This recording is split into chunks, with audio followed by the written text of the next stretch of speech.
I just read an awesome article about the science of bedtime routines by psychologist Jody Mindell and sleep scientist Ariel Williamson. Children's brains are changing so much between the ages of 0 and 3, and sleep is essential for their brain. So healthy bedtime routines are a must. But bedtime routines are so much work, it's really tempting to skip them. I remember one time my husband was in medical school, so I was doing the bedtime routine for my 3 kids by myself. It took hours to get each kid a snack, make sure they brush their teeth, and read them a story. One time, I got it all done and finally settled down on the couch for some alone time, and my son came out of his room to tell me something. I was so mad at him. I told him I was no longer his mom after 9 o'clock because my shift was over. That's not great parenting. I am just telling you this because I want you to know that I'm completely aware of the sacrifice involved in reading bedtime stories. It's so hard to do it consistently, but it's totally worth it. Hello, I'm your host, Miriam Brown. In addition to my teaching certificate, I have a bachelor's degree in psychology and a master's in curriculum and instruction. I spent the last decade as a public school teacher, and I want to give you insider tips on how to help your child do well in a system that might otherwise fail them. Today, I want to focus on reading bedtime stories.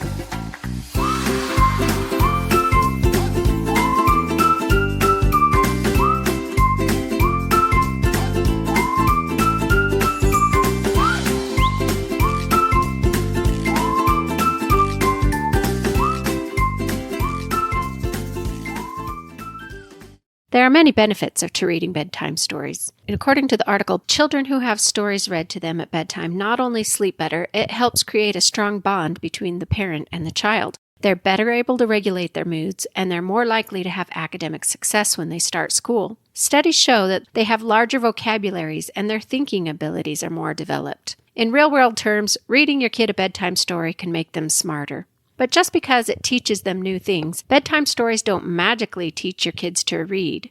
The fact is that reading is a very complicated skill, and it takes many, many years to develop. The more you read with your child, and the more likely they are to see reading as an enjoyable thing to do.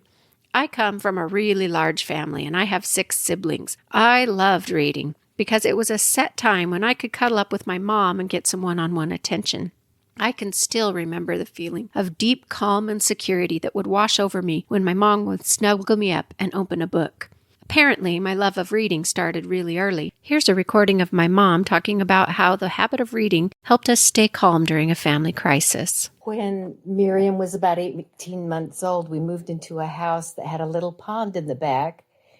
One night, and I noticed the back sliding door was open, so I walked out there. And then I noticed that there was water in the pond, and there was my little pigtailed Miriam floating face down in the pond. I jumped into the pond and pulled her out by her little overall straps.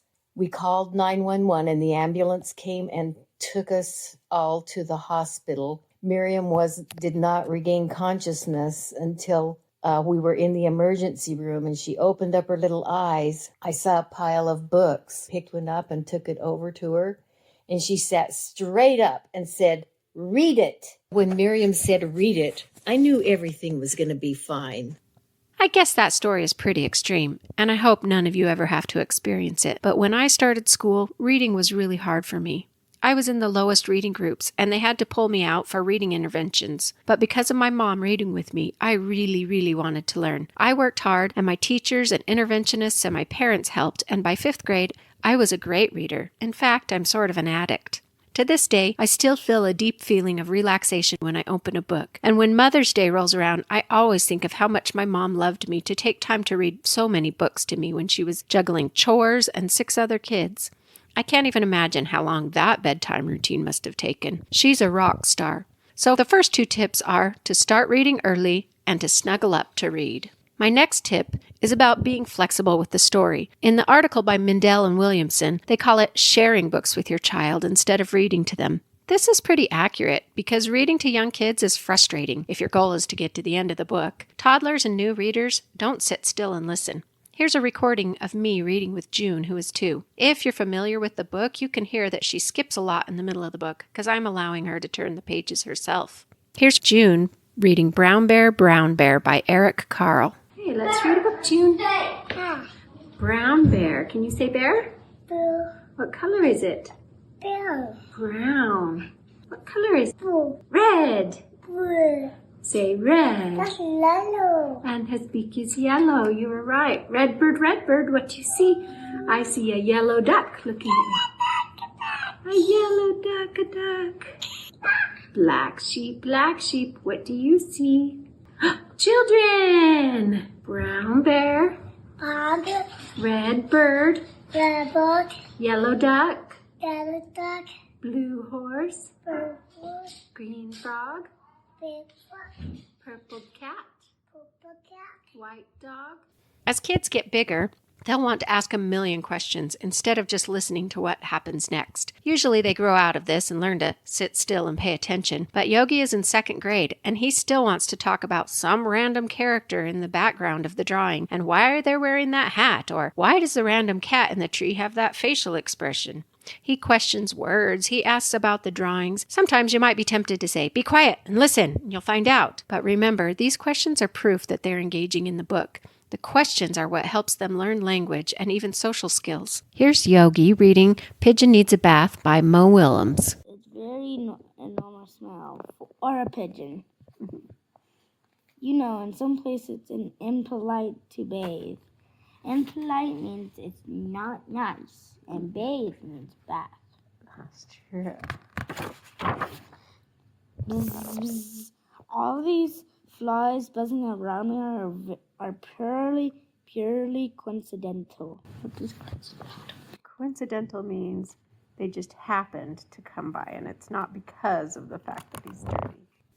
Those interactions are what helps their brain develop. So my 3rd tip about reading is sharing a book with them rather than reading it to them. It's okay to finish halfway through the book if you've spent their reading time talking.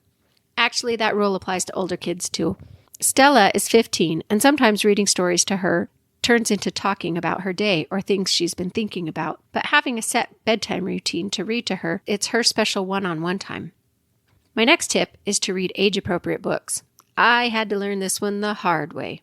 I remember loving the Chronicles of Narnia when I was a kid, but as an adult, I didn't actually remember what age it was that I read them. So I tried to read them to Jackson when he was only 5.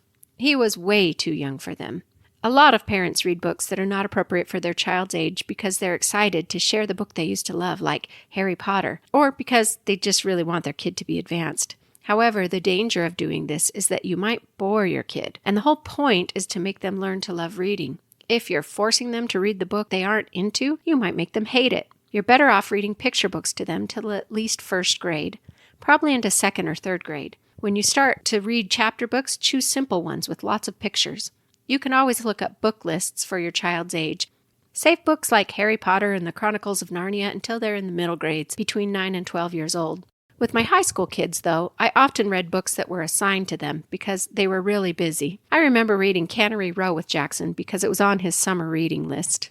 I also read them classics. I have fond memories of reading Tale of Two Cities and crying our way through Little Women with Quincy in high school. So, tip number 4 is to make sure the books you are reading are age appropriate.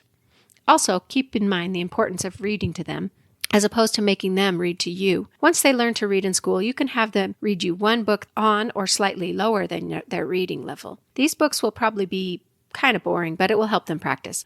But also, you need to keep on reading them a more interesting book to help them develop those language and conversation skills. You can mix it up sometimes. Yogi likes to share books by reading every other page. Or he has these joke books that we switch reading the first part of the joke and the other one reading the punchline. The main thing is that your child is enjoying reading time with you. Schools will often say things like read for 20 or 30 minutes a day, but I always ignored the time. Just focus on sharing at least one book a day with each kid individually. Consistency is important. One of my parenting catchphrases is, being consistent most of the time is called inconsistent. You might miss some days here and there, but the more days of sharing a book that you can pile up, the better.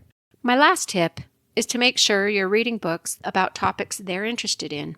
When Evelyn was in 3rd grade, she told me she didn't like reading. I was shocked and upset. She would not have become a reader if it weren't for my husband. Here's how we turned it around. Evelyn is our 3rd child, and so our other 2 children had similar tastes in what they liked to read. And you were always really good at kind of looking at books they might be interested in. And it just so happened that the things you were interested in, our oldest 2 children were also interested in. But with Evelyn, Evelyn had different interests, and Evelyn was really interested in wildlife. And so we read some wildlife books, and then there was a fiction series that really focused on the zoo. And so we read some of those fiction books that had to do with the zoo, and Evelyn got really into it. And I think there were like 8 books in the series, and we read them together. And then this author had a couple of other series that we read, and so she was really interested in that as well. Yogi loves nonfiction books about sports. Stella loves mysteries. So instead of always sharing the books that you love, use bedtime stories as a time to find out about your child's unique interests, because they won't always like the same things as you. So sharing books can help you bond with your child and build their background knowledge. I don't have the money to travel across the world with my kids, but we can have so many experiences with the help of books. My son loved books about Anansi the spider with African-inspired drawings. And I don't know much about farming, but I've learned a lot reading nonfiction books about animals and tractors with Evelyn. I'm too nerdy to know anything about sports, but I can connect with Yogi while reading his books about famous basketball and soccer players. We can expand their world outside of the walls of their own home with books. I personally share books with them at bedtime. That's about the only time I can remember to do it, every single day. And evidence suggests that it might also help them sleep better. I know it's going to be a sacrifice of time and energy, which you might not have very much of, but I promise you that it'll be worth it in the long run. So tonight at bedtime, put down your phone and go share a story with your kid.